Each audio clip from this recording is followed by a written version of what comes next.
¿Alguna vez te has preguntado sobre los misteriosos avistamientos de ovnis que ocurrieron en Bélgica durante la década de 1990?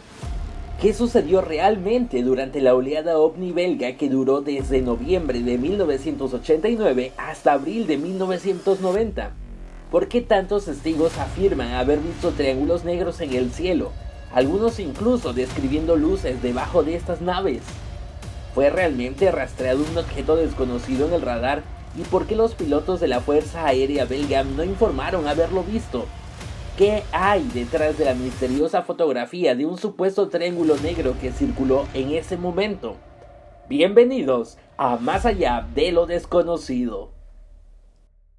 La oleada ovni belga, que tuvo lugar desde el 29 de noviembre de 1989 hasta abril de 1990, constó de avistamientos de triángulos negros en Bélgica. Los informes de avistamientos comenzaron en noviembre de 1989 y se presentaron en su mayoría semanas después de los eventos. Ninguno de los testigos logró obtener evidencia fotográfica del suceso. Los informes describen mayoritariamente un objeto grande volando a baja altitud, algunos mencionando que la nave tenía una forma plana y triangular con luces debajo. El punto culminante de la oleada ovni belga ocurrió en la noche del 30 al 31 de marzo de 1990, cuando un objeto desconocido fue rastreado en el radar y dos aviones F-16 de la Fuerza Aérea Belga fueron enviados para investigar, aunque ninguno de los pilotos informó haber visto el objeto. No se recibieron informes del público en la fecha exacta, pero durante las siguientes 2 semanas, 143 personas afirmaron haber presenciado el objeto, todos después del evento. En los meses posteriores, muchos otros también afirmaron haber sido testigos de estos eventos. Después del incidente, la Fuerza Aérea Belga publicó un informe detallando los eventos de esa noche.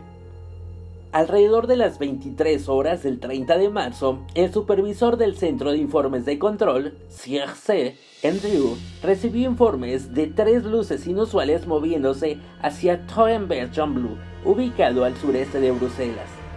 CIRC solicitó a la Gendarmería de Wavre que enviara una patrulla para confirmar el avistamiento.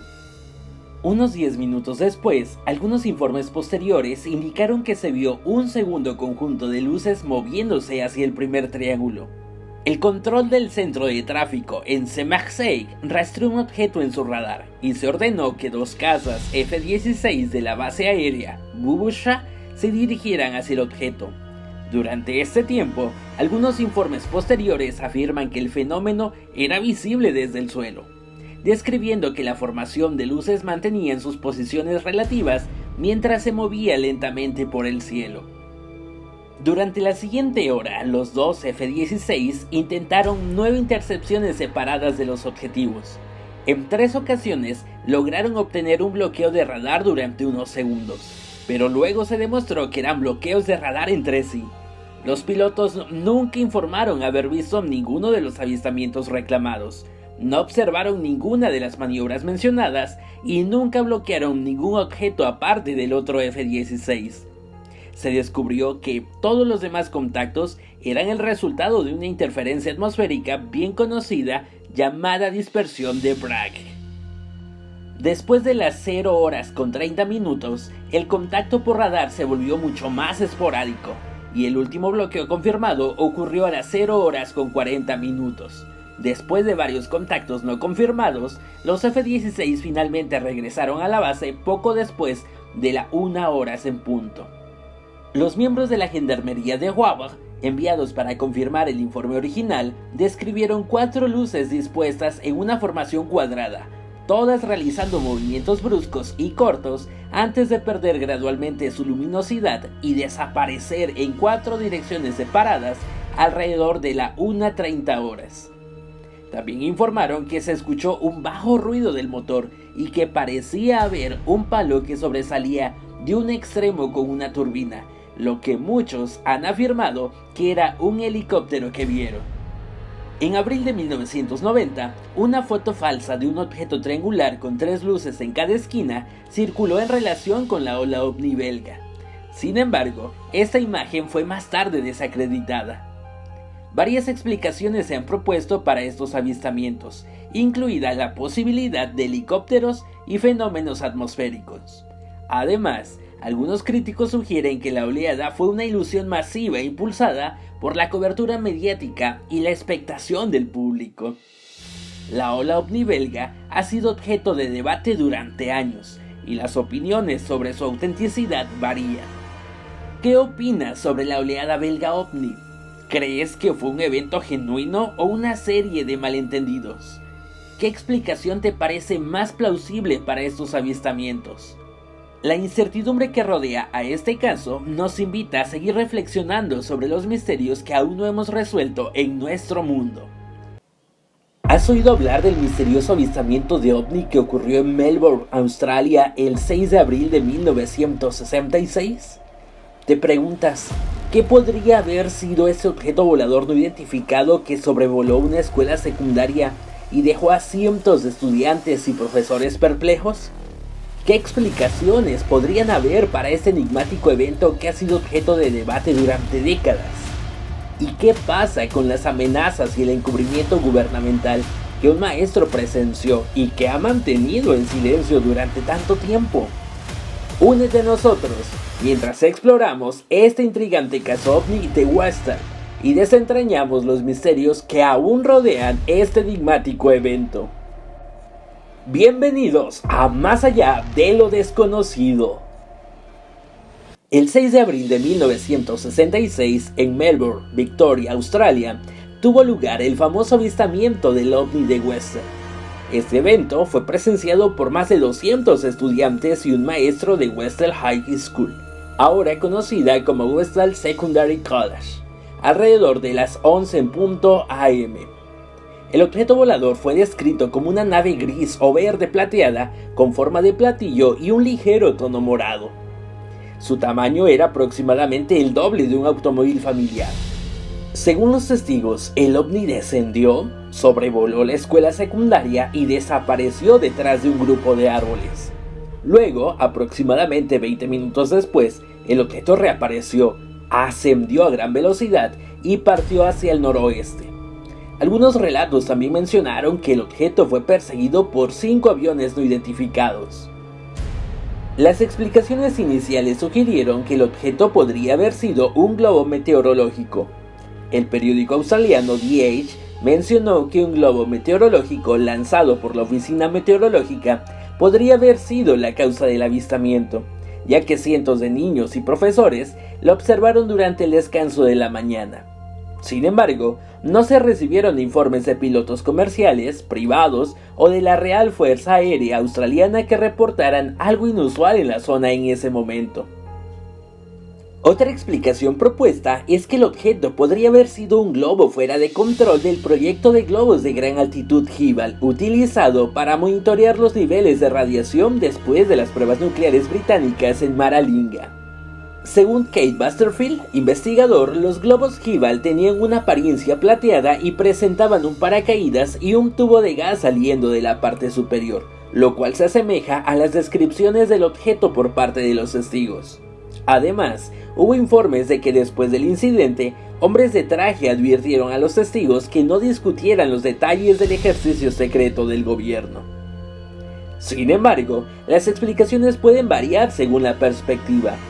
El escéptico Brian Dunning sugirió que un objeto de nylon como una manga de viento remolcada por un avión podría ser una explicación razonable para la segunda parte del evento. La cobertura mediática de este avistamiento ha continuado a lo largo de los años. En enero de 2016, el programa Studio 10 de Network 10 presentó un segmento sobre el misterio ovni de Western, incluyendo entrevistas en vivo con testigos que eran niños en la escuela local en 1966. Además, el documental The Phenomenon, dirigido y coproducido por el ufólogo James Fox, abordó este caso ovni. Un detalle intrigante es la afirmación de un maestro jubilado de Melbourne que presenció el evento. Este maestro, Andrew Greenwood, relató cómo fue amenazado por individuos que afirmaban representar al gobierno poco después del incidente. Estos hombres le dijeron que no debía hablar de lo que había visto y lo amenazaron con la pérdida de su trabajo si lo hacía. Años después, fue entrevistado por un físico estadounidense, el Dr. James E. McDonnell, quien estaba investigando avistamientos de ovnis en nombre del gobierno de Estados Unidos. Greenwood mantuvo la creencia de que el gobierno australiano encubrió el incidente y se ha negado a divulgar completamente lo que realmente ocurrió. Sospecha que existe un informe del Departamento de Suministros relacionado con el evento que ha sido ocultado. A pesar del tiempo transcurrido, los testigos siguen siendo firmes en sus afirmaciones sobre lo que vieron en aquel día de abril de 1966. ¿Alguna vez te has preguntado acerca de los misteriosos avistamientos de objetos voladores no identificados OVNI que han ocurrido a lo largo de la historia? ¿Qué pensarías si te dijera que durante el verano de 1952, Washington D.C. fue testigo de uno de los episodios más enigmáticos y notorios de avistamientos de OVNI en la historia de Estados Unidos? ¿Cómo reaccionarías si te contara que estos avistamientos provocaron una serie de preguntas, incluso en la Casa Blanca y la CIA, y dieron lugar a la formación de un grupo de estudio especial para investigar el fenómeno OVNI? Bienvenidos a Más Allá de lo Desconocido. Del 12 al 29 de julio de 1952, Washington D.C. fue el epicentro de una serie de avistamientos de objetos voladores no identificados, OVNI, que se hicieron famosos como el Washington Flap, los avistamientos del Aeropuerto Nacional de Washington o la invasión de Washington. Este periodo particular de observaciones OVNI tuvo dos momentos destacados durante los fines de semana consecutivos del 19 al 20 de julio y del 26 al 27 de julio, y se considera uno de los eventos más significativos en la historia de los avistamientos de OVNI.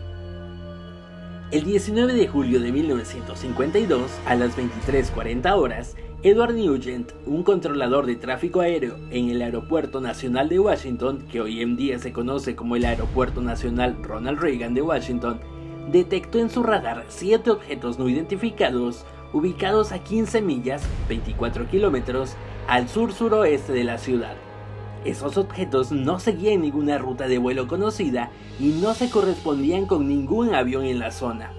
Harry Barnes, su supervisor, confirmó la presencia de esos objetos y notó que sus movimientos eran extremadamente inusuales en comparación con los aviones convencionales. Otros controladores de tráfico aéreo en el aeropuerto también informaron sobre objetos no identificados en sus radares y una luz brillante en el cielo. El misterioso fenómeno continuó con avistamientos en la base de la Fuerza Aérea Andrews, ubicada a 10 millas del Aeropuerto Nacional. Un aviador en la base reportó la observación de un objeto extraño, describiéndolo como una bola de fuego de color naranja que se movía de manera increíblemente rápida. En una de las pistas del Aeropuerto Nacional, un piloto de Capital Airlines S.C. Pierman esperaba en su avión y observó 6 objetos que describió como luces blancas, sin cola y de rápido movimiento durante un periodo de 14 minutos. Esos objetos parecían seguir su avión y desafiaban toda explicación convencional. Mientras tanto, en la base de la Fuerza Aérea Andrews, algunos operadores de radar sospechaban que los objetos eran simplemente estrellas de meteoros, aunque otros observaban movimientos extraños. La situación se volvió aún más enigmática cuando los 3 centros de radar, incluido el del Aeropuerto Nacional y la base de la Fuerza Aérea Andrews, rastrearon un objeto que parecía flotar sobre una radiobaliza y luego desapareció simultáneamente de sus pantallas. A las 3 de la madrugada, poco antes de que 2 aviones de combate F-94 Starfire de la Fuerza Aérea de los Estados Unidos llegaran desde la base de la Fuerza Aérea de Newcastle en Delaware para investigar, todos los objetos desaparecieron de los radares en el Aeropuerto Nacional. Sin embargo, cuando los aviones se quedaron sin combustible y se retiraron, los objetos volvieron a aparecer, lo que llevó a la conclusión de que los OVNI estaban monitoreando las comunicaciones de radio y actuaban en consecuencia. Los objetos fueron detectados por última vez por radar a las 5:30 am. La noticia de estos avistamientos se propagó rápidamente y ocupó los titulares de los periódicos en todo el país, generando una gran atención pública. Incluso, el capitán Edward J. Ruppel, supervisor de la investigación del proyecto Libro Azul de la Fuerza Aérea sobre avistamientos de OVNI, se enteró de estos eventos solo después de leer los titulares de los periódicos el 21 de julio. Sin embargo, enfrentó obstáculos burocráticos al intentar investigar los avistamientos. Este no fue el único episodio de avistamientos en Washington en julio de 1952. En el fin de semana del 26 al 27 de julio, se produjeron nuevos avistamientos. Un piloto y una azafata a bordo de un vuelo de National Airlines hacia Washington observaron luces extrañas sobre su avión. Los radares del Aeropuerto Nacional y la base de la Fuerza Aérea Andrews volvieron a detectar objetos no identificados, y el sargento mayor de la USAF, Charles E. Cummins, los observó visualmente en la base de la Fuerza Aérea Andrews. Estos objetos, según Cummins, no se parecían a estrellas fugaces y se movían a una velocidad que superaba cualquier explicación convencional. Albert M. Chop, portavoz de prensa del proyecto Libro Azul, llegó al Aeropuerto Nacional en medio de esta nueva ola de avistamientos. Por razones de seguridad, negó las solicitudes de varios periodistas para fotografiar las pantallas de radar. La situación se volvió aún más desconcertante cuando los radares seguían detectando objetos desconocidos en todas direcciones, algunos de los cuales se movían lentamente y otros a velocidades increíbles, alcanzando hasta 7.000 millas por hora, 11.200 kilómetros por hora. La respuesta de la Fuerza Aérea involucró el despliegue de aviones de combate para investigar los objetos, pero no pudieron confirmar visualmente su presencia. La situación llegó a un punto crítico cuando el presidente Harry Truman solicitó una explicación sobre estos avistamientos y los resultados desconocidos de los radares. Truman escuchó la conversación entre su asistente de la Fuerza Aérea y el capitán Edward J. Ruppel en un teléfono separado, pero no hizo preguntas. En medio de la preocupación de la Casa Blanca y el interés de la CIA, se formó un grupo de estudio especial para revisar la situación. A medida que avanzaba la investigación, se sugirió que las condiciones climáticas inusuales, como una inversión de temperatura, podrían haber causado a algunos de los objetivos de radar desconocidos, aunque no todos podían explicarse de esta manera. Estos eventos llevaron a la creación del Panel Robertson en enero de 1953, que tenía como objetivo investigar y analizar más profundamente los avistamientos de OVNI. La preocupación tanto en la Fuerza Aérea como en la Casa Blanca y el interés de la CIA indican la seriedad con la que se tomaron estos misteriosos avistamientos en Washington en julio de 1952. Gracias por llegar al final. Si este video te gustó, te invito a que veas este otro. Nos vemos en el próximo video.